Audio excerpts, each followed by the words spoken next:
मेरा ताल्लुक़ शहर के 17 साल पुराने फलाही इदारे तर्ज़ उमर फ़ारूक रज़ियल्लाहु तआला अन्हु से है और मदनी भाई जो है वो चलाते हैं हुसैन सबका के नाम से एक वेलफेयर फाउंडेशन जो शहर में कई सालों से काम कर रही है। आती हैं भाई इमरान यूसुफ कायम खानी, वो एक इदारा चलाते हैं अवामी वेलफेयर ट्रस्ट। तो इस वाले काम को हमने रज़ाकारान टंडोलियार का नाम देकर 4 platform Rashid memorial welfare organisation, तर्ज़ उमर फ़ारूक रज़ियल्लाहु तआला अन्हु, हुसैन सबका और अवामी वेलफेयर ट्रस्ट, इसके प्लेटफॉर्म से मुश्तरका काविशों का हमने आगाज़ किया। हमारे जो जैसे आसिफ इकबाल आराई भाई हैं भी हमारे तर्ज़ उमर की पैदाइश से हमारे साथ हैं, कोई भी काम आता हम सब एक हो जाते हैं। और फिर हमारी तंजीम, हमारा मसलक, हमारा फ़िरका सिर्फ टंडोलियार होता है। और हमने उस दिन जो है वो शहर में महसूस किया कि कुछ इलाके ऐसे थे जो ज़ेरे आब आ गए हैं और वहाँ खाना नहीं बन सकता।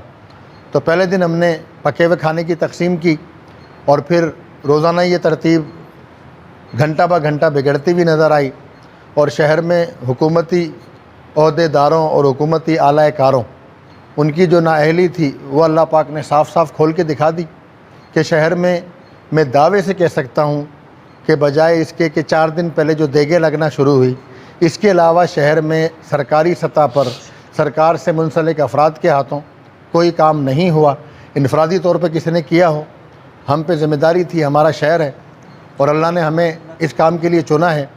तो आज जब मैं आपके सामने खड़ा हूँ तो हमारा काम करीब 15वें दिन में दाखिल हो रहा है और आज तक हमारे हाथ से 7000 ख़ानदानों को राशन दिया जा चुका है और 30 गाँवों में हमने अपना ऑपरेशन शुरू किया। जो बैरून शहर के डोनर्स थे उन लोगों ने हमसे रब्ता किया तैयार गाड़ियों के साथ कि इतना सामान है, कहाँ जाएँ।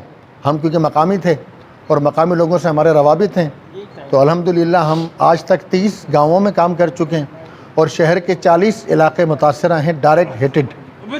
और उनमें हम एक दिन हमने खाना पकाया खाना दिया, फिर हमने 2 दिन राशन का काम किया, फिर ये जो तेज़ वाली बरसात थी 24 वाली, इसमें फिर हमें खाने वाला काम करना पड़ा।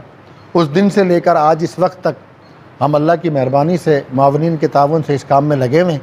और इसमें एक चीज़ का ज़िक्र करना बहुत ज़रूरी है कि 25 तारीख को जो नहर टूटने का 85 से 90% खदशा हो गया था, तो हमारे मीर की गोट की जितनी भी बरादरियां हैं उन लोगों ने हमेशा शहर के लिए उसमें जो है वो फ़र्ज़ किफ़ाया का किरदार अदा किया है और इन्होंने प्रैक्टिकली वहाँ जाकर मट्टी पत्थर इससे उस बंद को, उस पुश्ते को टूटने से बचाया। अगर वो पुश्ता टूट जाता तो हमारे शहरों में आज वो हालत होती जो आज कंदकोट की है, कश्मोर की है, खैरपुर नाथनशाह की। अब हम जो इस जगह पर आज मौजूद हैं, ये दारुस्सुकून राशिदाबाद का ऑडिटोरियम है।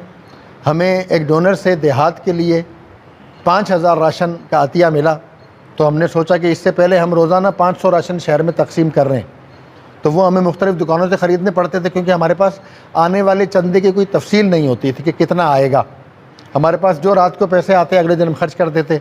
ये क्योंकि हमें कोई 7.5 मिलियन की मुआवनत अल्लाह पाक ने अता कर दी, अल्लाह उनकी वो जज़ाए खैर अता फ़रमाए, उनकी अतियात कबूल फ़रमाए। तो हमने होल सेलर से ख़रीदारी करके 4 किलो चावल, 1 किलो दाल मूंग की, 1 किलो दाल मटरी की और 1 लीटर कुकिंग ऑयल और नमक और सुर्ख मिर्च और 5 किलो आटा, इस पर मुश्तमिल हमने देहात के मुसलमान मुस्तहिकीन के लिए ये राशन बैग की तैयारी हमारी कल असर के बाद से हमारी जारी है।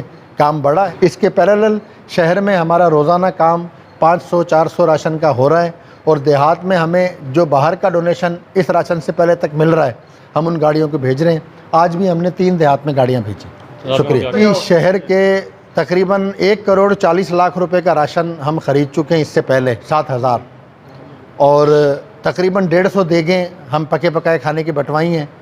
5,000 रुपये की एक देग आती है, किराए समेत हमें पड़ती है और 75 लाख रुपए का ये राशन है जो हम बना रहे हैं। तो मैं समझता हूँ कि लगभग मुआविनीन के 2.5 करोड़ रुपए के हमारे हाथ लग चुके हैं। मैंने हमारे मिनिस्टर वर्क सर्विसेज, उनको पर्सनली मेरा उनसे रवाबित ताल्लुक़ है, मैंने कॉल की और मैंने जब बड़ी बरसात 24 वाली नहीं हुई थी, मैंने कहा कि सर ये जो मक्सी पार्क हमारा डिस्ट्रिक्ट हेडक्वार्टर है, इसके बराबर में दर्जनों इमारतें काबिल इस्तेमाल हैं और सरकार के इस्तेमाल में नहीं हैं, उन्हें शेल्टर होम बनाया जाए। हमें उस दिन तक हमारे पास 60 फैमिलीज़ को मुंतकिल करने की ज़रूरत थी। फिर उन्होंने मुझे मुतबादली उसी कॉल पर बताया कि कोर्ट के सामने जो मैटरनिटी होम है, मैं CMO जैसर साहब को कहता हूँ वो आपसे रब्ता करेंगे, लेकिन ना वो बना, ना मक्सी पार्क वाले बने और सरकारी सतह पर तो पूरे सूबे को ही बदहाल छोड़ा गया। जो पूरे सूबे का हाल है वो हमारे शहर का हाल है।